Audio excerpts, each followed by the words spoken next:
اعوذ باللہ من الشیطان الرجیم، بسم اللہ الرحمن الرحیم۔ کما جیسا کہ اخرجہ کا آپ صلی اللہ علیہ وسلم کو نکال دیا، ربو کا تیرے رب نے، من بیتی کا تیرے گھر سے، بالحق کی حق کے ساتھ، وَإِنَّا اور بے شک فریقاً ایک گروہ یا ایک جماعت، من المؤمنین ایمان والوں میں سے ایسے تھے، لَقَارِحُونَ کہ وہ اس کو ناپسند کرتے تھے۔ تو یہ جو ابھی میں آپ کو بتا رہی ہے غزوہ بدر کی بات ہو رہی ہے۔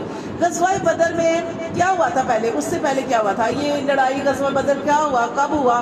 یہ آپ جانتے ہیں کہ یہ 2 ہجری میں ہوا تھا، سن 2 ہجری میں 17 رمضان کو غزوہ بدر ہوا۔ اور اس کی وجہ کیا بنی تھی؟ وجہ یہ بنی تھی کہ ابو سفیان اس وقت مسلمان نہیں ہوئے تھے، اسلام کے بہت سخت دشمن تھے۔ اس وقت ابو سفیان ایک تجارتی قافلہ، ان کے سامان لے کر، تجارتی سامان لے کے قافلے کے ساتھ انہوں نے شام سے مکہ کی طرف جانا تھا۔ جب شام سے مکہ کی طرف جانا تھا، رستے میں مدینہ شریف بھی آنا تھا، تو وہ اب جب یہ بات جو تھی نبی پاک صلی اللہ علیہ وسلم کو پتہ چلی، یہ بات صحابہ کرام کو پتہ چلی کہ جو ابو سفیان ہے اس نے یہاں سے گزرنا ہے، تو اس وقت جو وہ لوگ جنہوں نے ہجرت کی تھی، مکہ سے نکل کے آئے تھے، اپنا سارا گھر بار ہر چیز مال و دولت وہاں پہ چھوڑ کے آئے تھے، ان کے دل میں خیال آیا، کیا خیال آیا کہ ہم تو اپنا سارا کچھ مکہ پہ چھوڑ آئے ہیں، کہ جو ابو سفیان یہاں سے آ رہا ہے تو ہم کیوں نہ ابو سفیان کے اس قافلے کو، اس کے اوپر حملہ کیا جائے۔ تو اور یہ ایک تو یہ وجہ تھی، دوسری وجہ یہ بھی تھی کہ ان کافروں کی جو وہ کہتے ہیں نا بڑی طاقت والے ہیں، بڑی قوت والے ہیں، بڑی شان والے ہیں، تو یہ ان کے اس گمانڈ کو، ان کے غرور کو توڑنے کے لیے نبی پاک صلی اللہ علیہ وسلم نے حکم دیا صحابہ کرام کو کہ بھائی یہاں سے تجارتی قافلہ گزرنا ہے تو ہم ان کے اوپر حملہ کریں گے۔ اب یہ بات جیسے کہ تو ہوتے ہیں نا، کئی لوگ ایسے ہوتے ہیں کہ خبر آگے تک پہنچا دیتے ہیں، یہ بات نکل گئی اور یہ بات جا کے ابو سفیان تک پہنچ گئی۔ اب ابو سفیان جو تھا، جب اس کو یہ بات پتہ چلی کہ مجھ پہ حملہ کرنے کے لیے جو نبی پاک صلی اللہ علیہ وسلم اور صحابہ کرام آ رہے ہیں، اس نے کیا کیا؟ اس نے رستہ تبدیل کر لیا۔ اور اب نبی پاک صلی اللہ علیہ وسلم اور صحابہ کرام کو پتا تھا کہ ابو سفیان نے یہاں سے گزرنا ہے، لیکن اس نے یہ خبر سنتے ہی اس نے اپنا رستہ تبدیل کر لیا، لیکن اس نے مکہ میں خبر دے دی۔ اس نے ایک آدمی مکہ میں بھیج دیا اور مکہ میں جا کے کہہ دیا کہ میرے اوپر حملہ کرنے کے لیے اس طرح ایک گروہ جو ہے، ایک لشکر آ رہا ہے۔ تو اب یہ بات جب مکہ میں پہنچی تو ابو جہل جو تھا، تو وہ اتنا بڑا لشکر، جیسے ہم پڑھیں گے 1000 کی تعداد میں، وہ اکٹھا کر کے، بلکہ اس سے بھی زیادہ، وہ بہت سارے لوگوں کو وہ لے کے آیا اور اس نے ادھر سے وہ آ گیا۔ لیکن اب یہ جب نبی پاک صلی اللہ علیہ وسلم اور صحابہ کرام اس جگہ پہ پہنچے جہاں پہ ابو سفیان تھا، تو وہاں پہ وہ ملا نہیں۔ اللہ تعالیٰ نے خبر دے دی تھی نبی پاک صلی اللہ علیہ وسلم کو، آج ہی ہم سبق کے اندر پڑھیں گے کہ خبر دے دی تھی نبی پاک صلی اللہ علیہ وسلم کو کہ اللہ تعالیٰ آپ کو دونوں میں سے ایک فتح ضرور دے گا۔ دونوں کیا؟ ایک یا تو ابو سفیان کا تجارتی قافلہ مل جائے گا، آپ کو بہت زیادہ ساز و سامان مل جائے گا، یا پھر اگر آپ کی لڑائی ہو گئی قریش کے ساتھ تو جنگ آپ جیتیں گے۔ دونوں میں سے ایک آپ کو فتح ضرور ملنی ہے۔ تو یہاں پہ یہ جو ذکر کیا جا رہا ہے نا، اللہ تعالیٰ فرماتے ہیں کہ کما اخرجہ کا، جیسے کہ نکالا آپ کو ربو کا تیرے رب نے، من بیتی کا تیرے گھر سے، بالحق کی حق کے ساتھ، وَإِنَّا اور بے شک فریقاً ایک گروہ، من المؤمنین ایمان والوں میں سے، لَقَارِحُونَ اس کو ناپسند کرتے تھے۔ کون ناپسند کرتے تھے؟ کنہوں نے ناپسند کیا؟ تھے تو وہ صحابہ کرام ہی، لیکن سارے صحابہ کرام نبی پاک صلی اللہ علیہ وسلم کے لیے ساتھ جانے کے لیے تیار ہو گئے، لیکن کچھ رہ نہیں گئے، کچھ جو تھے وہ تھوڑی دیر کے لیے ڈگمگا گئے۔ کیوں ڈگمگا گئے؟ انہوں نے دیکھا کہ یہ قافلہ تو ہم سے نکل گیا ہے، ابو سفیان کا قافلہ نکل گیا ہے، اور اب جو ابو جہل تھا وہ غزوہ بدر کے مقام پہ پہنچ گیا لڑائی کرنے کے لیے۔ اب نبی پاک صلی اللہ علیہ وسلم نے حکم دیا کہ اللہ کی طرف سے ہمیں یہ بات واضح کر دی گئی ہے کہ یا تو تمہیں تجارتی قافلہ ملے گا یا تمہیں قریش میں سے فتح ملے گی، تو ہمیں اب گھر نہیں جانا، اپنے گھر نہیں جانا، ہم نے اس غزوہ بدر والی جگہ پہ پہنچنا ہے، بدر کے مقام پہ پہنچنا ہے، تو ہم نے وہاں پہ جا کے لڑائی کرنی ہے۔ اب صحابہ کرام تو تیار ہو گئے، لیکن کچھ جو تھے وہ ڈاوا ڈول ہو رہے تھے۔ وہ کہہ رہے تھے کہ کیوں ڈاوا ڈول ہو رہے تھے؟ ان کی وجہ کیا تھی؟ ان کی وجہ یہ تھی کہ مسلمان کے پاس کچھ سامان نہیں تھا، نہ ان کے پاس ساز و کافروں کے پاس اتنا ڈھیر سامان، مسلمانوں کے پاس گھوڑے بھی کم، سامان بھی کم، تعداد بھی کم، کچھ بھی نہیں تھا۔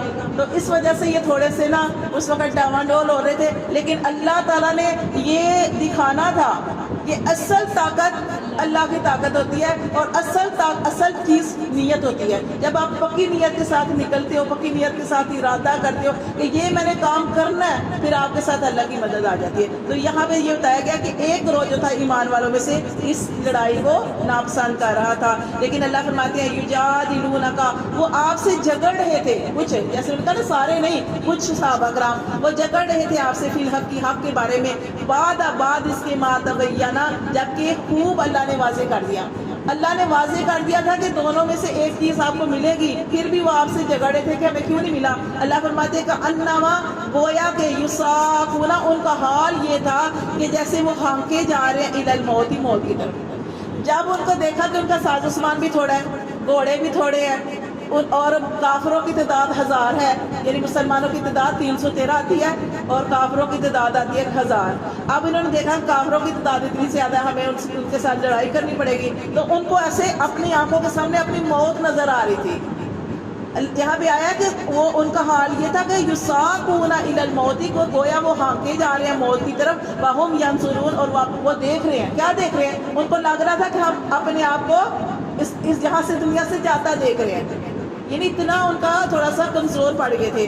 اللہ فرماتے ہیں وَإِذْ يَعِدُكُمُ اللَّهُ، اور جب وعدہ کیا اللہ نے تم سے، اِحْدَى الطَّائِفَتَيْنِ، دو گروہوں میں سے ایک تمہیں ملے گا.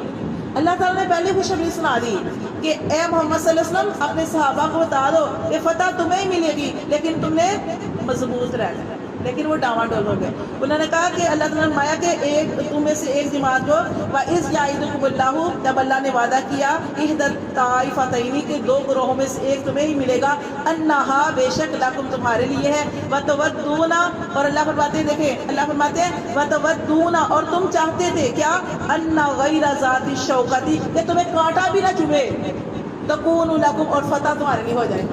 ایسے ہو سکتا ہے؟ آزمائش آتی ہے نا، سختی آتی ہے نا، پھر جب آپ برداشت کرتے پھر اجر ملتا ہے نا. اب یہ جب نبی پاک صلی اللہ علیہ وسلم نے خوشخبری سنا دی نا صحابہ کرام کو، فتح اللہ نے آپ کو دینی ہے، تو وہ آپ صلی اللہ علیہ وسلم سے کہہ رہے تھے کہ ادھر 1000 کی تعداد ہے، ادھر ہم 313 لوگ ہیں، ہمارے پاس کچھ بھی نہیں ہے. جو پہلے کافر تھے جو تھے وہ ایسی جگہ پہ پہنچ گئے تھے جو سخت زمین تھی، اور مسلمان اس نسبات میں پہنچے ہیں. نبی پاک صلی اللہ علیہ وسلم جب وہاں پہ پہنچے ہیں تو آپ کو وہ جگہ ملی تھی جو جہاں پہ ریت ہی ریت تھی. اب وہ ریت کے اوپر پاؤں رکھتے تھے تو پاؤں جو تھے ریت کے اندر دب جاتے تھے، پھنس جاتے تھے، نیچے ہو جاتے ہیں، ریت کے اندر رکھے تو اندر ہی جاتے ہیں نا پاؤں. لیکن اب یہ پریشان تھے. اور دوسری بات، ایک تو پاؤں اندر جا رہے تھے، پریشان تھے، دھوپ بہت زیادہ تھی، دوسرا پانی نہیں تھا، نماز پڑھنی اور وضو، پانی نہیں ہے، کہیں بھی پانی نہیں ہے. تو اتنے پریشان تھے کہ ہم نے نماز بھی پڑھنی ہے، اوپر سے جنگ کیسے کریں گے. تو ان کے تھوڑے سے دل کمزور ہو گئے تھے، اور وہ کہہ رہے تھے کہ وہ یہاں پہ اللہ نے فرمایا کہ تم کیا چاہتے ہو کہ تمہارے اوپر کوئی تکلیف بھی نہ آ جائے اور تمہیں ایسے ہی تم جو ہے وہ تمہیں فتح مل جائے. ایسے نہیں ہوتا. وَيُرِيدُ اللَّهُ، اور چاہتا تھا اللہ أَن يُحِقَّ الْحَقَّ، کہ حق ہو جائے. حق کیسے ہونا تھا؟ لڑائی کے ذریعے، لڑائی کے ذریعے ہونا تھا. اللہ فرماتے بھی کلمات ہی، اس کے کلام کے ذریعے، وَيَقْطَعَ، اور تاکہ وہ اللہ تبارک و تعالیٰ جو ہے وہ کاٹ دے دابر الکافرین، جڑ کافروں کی. لِيُحِقَّ الْحَقَّ وَلِيُحِقَّ الْحَقَّ، تاکہ حق جو ہے وہ خوب ظاہر ہو جائے، حق ہو جائے. وَيُبْطِلَ الْبَاطِلَ، اور جو باطل ہے وہ باطل ہو جائے، سب کو پتہ چل جائے کہ یہ باطل ہے. وَلَوْ كَرِهَ الْمُجْرِمُونَ، اور اگرچہ وہ کافروں کو، مجرموں کو وہ ناپسند ہی ہو، لیکن اللہ تعالیٰ نے اس کو خوب واضح کرنا تھا.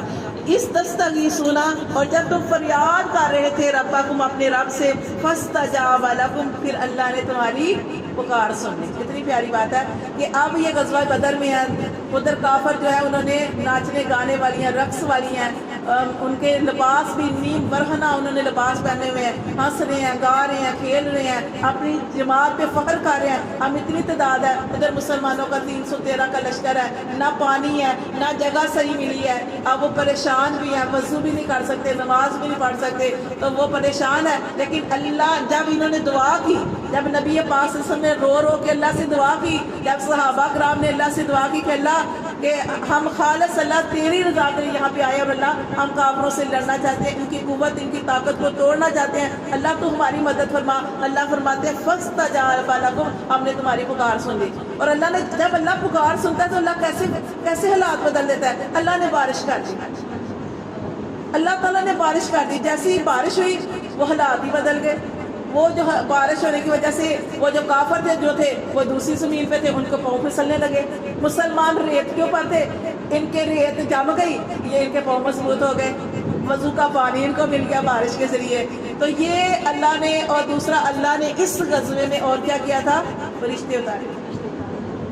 یہ اللہ کی طرف سے مدد آئی تھی. اللہ فرماتے ہم نے تمہاری پکار کو سن لیا، اور اللہ تعالیٰ فرماتے انی، اور بے شک میں امیدکم، میں تمہیں مدد کروں گا تمہاری بھی، الفی من الملائکۃ مردفین، کہ تمہارے لیے 1000 فرشتے جو ہیں وہ اتار کر تمہاری مدد کروں گا. اللہ نے اس غزوے میں 1000 فرشتے بھی جو تھے وہ اتارے تھے. یہ ہوتی ہے اصل مدد. جب انہوں نے اللہ کو پکارا، اللہ تعالیٰ نے سارے حالات ہی مسلمانوں کے حق میں کر دیے اور کافروں کے خلاف کر دیے. اللہ فرماتے ہیں وما جعلہ اللہ، اور نہیں بنایا اللہ نے اس کو، اس غزوے کو، الا بشرا، مگر خوشخبری.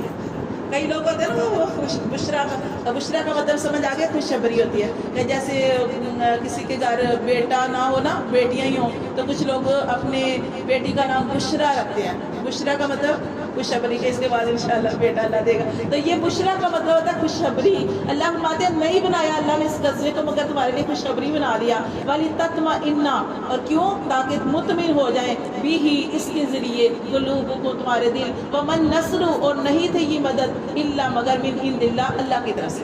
جب تم نے اپنے رب کو پکارا مخلص ہو کر، خالص ہو کر، اس رب کے آگے رو رو کے اللہ کو پکارا، اللہ نے تمہاری پکار سن لی. اللہ نے بارش بھی نازل کر دی، اللہ نے سارے حالات تمہارے درست کر دیے، اور اللہ نے تمہاری مدد کے لیے فرشتے اتار دیے اور تمہاری مدد کی. ان اللہ، بے شک اللہ، عزیز حکیم، وہ اللہ غالب ہے، وہ اللہ غالب ہے.